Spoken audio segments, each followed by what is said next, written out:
going to show you guys how to create a police officer cake topper and also share with you how I make my figures so that they're standing and most importantly so that they stay standing on my cakes, and that's coming right up.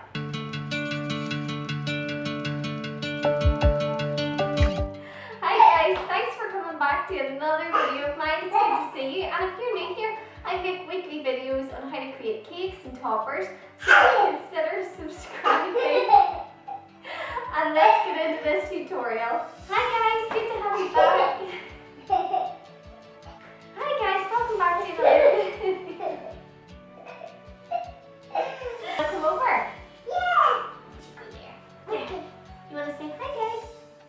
Hi guys, they got me and you is six topper. Oh. And we done. No, we done. We did it. I made see on my birthday. Yay! Say, let's get started. Let's get started. Yay! Yeah. Oh my goodness, is he not the cutest thing ever? Do you know, you can be sure no matter where I am, he's never far away. He's just like my little shadow. He's always by my side. And as I'm sitting here doing my voiceover, you can be sure that at some point he's going to come in and chirp in, as he always does. He's such a wee dote. Anyhow, getting onto this topper, because it's going to be a standing topper, I decided to create it with gum paste just to give it a bit more stability. Because it's standing, you want it to stay standing.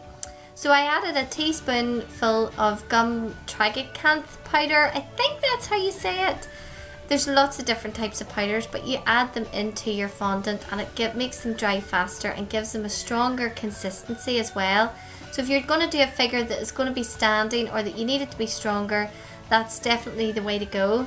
Here I've just created the legs just using 2 snakes of fondant, and you can see what I've done with them, creating some dents and some creases to make them look more like trousers.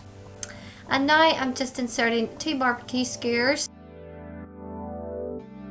So roll 2 pieces of fondant into a teardrop shape, measure them up against the legs, and again just add some details with your knife tool to make them more shoe-like. So we're going to stick these shoes on with some edible glue, and then I'm going to show you how to assemble the legs onto your cake so that it stays in place. We've all been there. I know I have in the early days. Oh my goodness, I had some disasters where I'd made a topper, maybe stayed up all night creating a cake, and then oh dear, you get up the next morning and your cake has collapsed. Yes, I've been there. I've worn the t-shirt, and I don't want you wearing that t-shirt, my friend. So how do you get your topper to stay standing? That's it. No big genius thing. Barbecue skewers. As long as you have a barbecue skewer inserted right down into the bottom of your cake as far as it can go, it's going to provide a really sturdy structure for your cake to stand, and it's not going to go anywhere. Okay, I really need to catch up now because I've just spent far too long talking about how to keep your cake standing and I'm still waffling. So far we've made the torso. You just roll a piece of fondant into a teardrop shape, kind of upside down, place it on top of the legs, and now I'm just creating the neck. Phew! Finally caught up. I talk far too much. And now I'm just going to show you how to create the details onto the police officer uniform. And my little man is standard in, just as predicted. Do you want to say hello? Hello. This is a police officer cake topper. Do you like it? It's that awesome.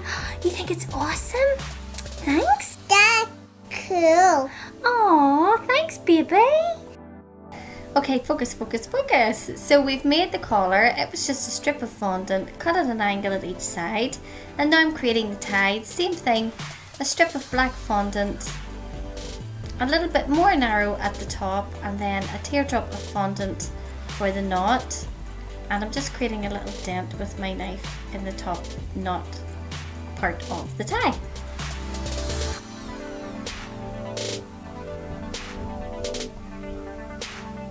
So stick your bits and bobs on there, your collar and your tie.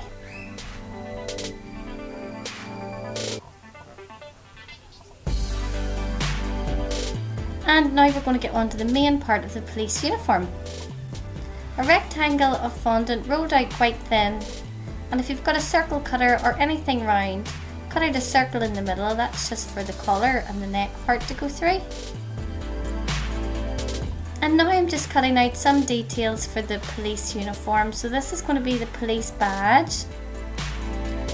And you can customise this to whatever colour of police force you want. I'm in Ireland, so it just depends. This one was for someone who had ordered a cake topper for somebody in the UK, and it's blue.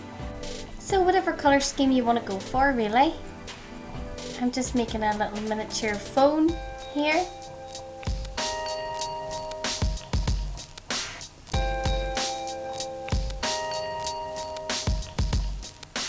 Creating a screen and some buttons with my knife.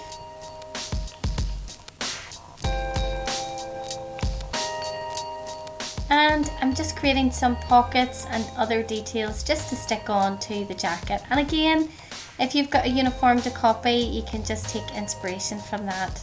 This will just give you a rough idea as to what you're working with when you're creating a police officer or any kind of uniform cake topper. So stick all your little bits and bobs on.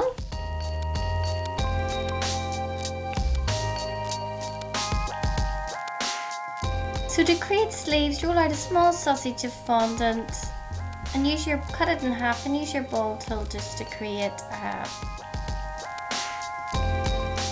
indentation. Took a brain freeze there.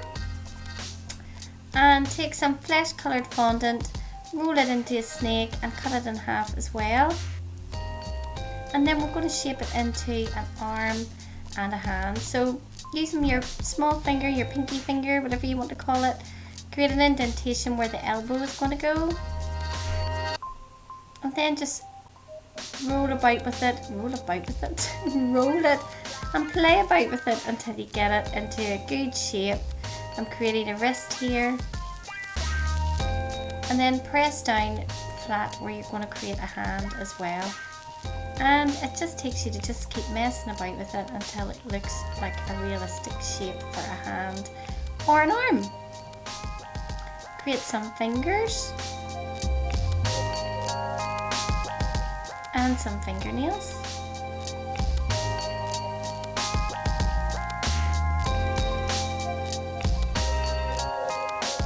Measure it up against your sleeve, you might need to trim it a bit.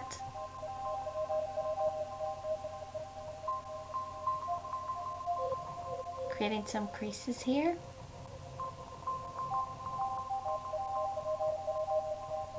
And I'm just using a cocktail stick there just to make sure that it stays well and truly stuck on. Do the same for the other arm and insert a small cocktail stick in at the shoulder where you're going to be sticking the arm on. And again, this just means that your cake topper is not going to go anywhere. So all the limbs aren't only just stuck on with edible glue, but you've got a cocktail stick or a skewer for support as well.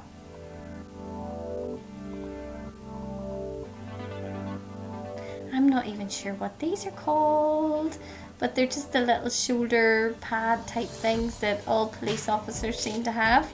And now for the face. So I've rolled some flesh coloured fondant into an oval teardrop type shape and pinched my two thumbs together, and I'm creating some eye sockets and a nose.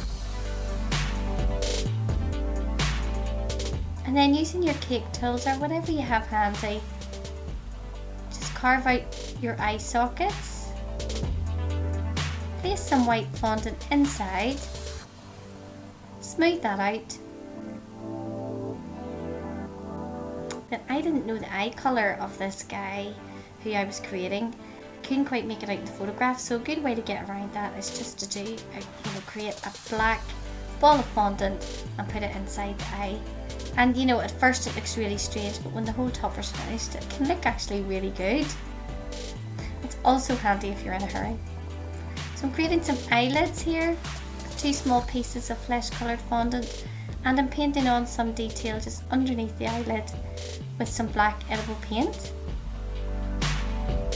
Some eyebrows.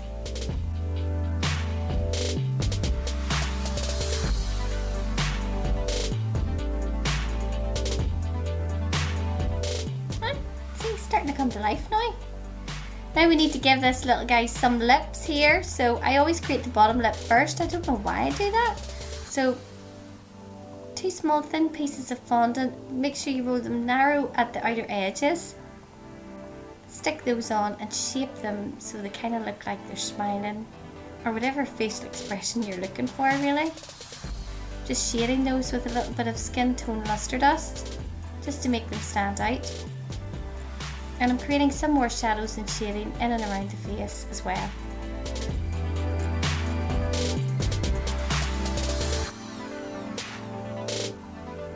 Give him a little bit of colour on his cheeks.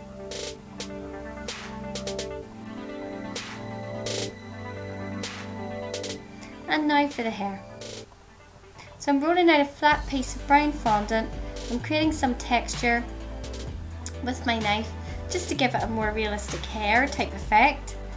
Stick that on to the back of the head. Trim it off at the top. And this is when I stick the ears on. I always stick the ears on after I put the main part of the hair on.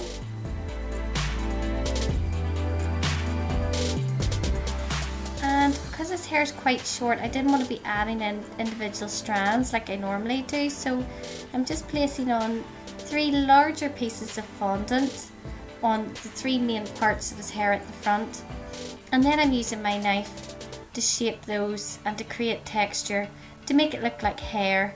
But the good thing is, because his hair is really short, it's not going to be sticking up all over the place. And I've added some little bits to the front here. And there you have it. Thank you so much for watching these videos. I really hope you're enjoying them. I know that I'm really enjoying making them for you. And I'm really just trying to find ways to help you create amazing cakes and toppers. So go ahead and hit that subscribe button so that you don't miss any of my future videos. And I'll see you in the next one.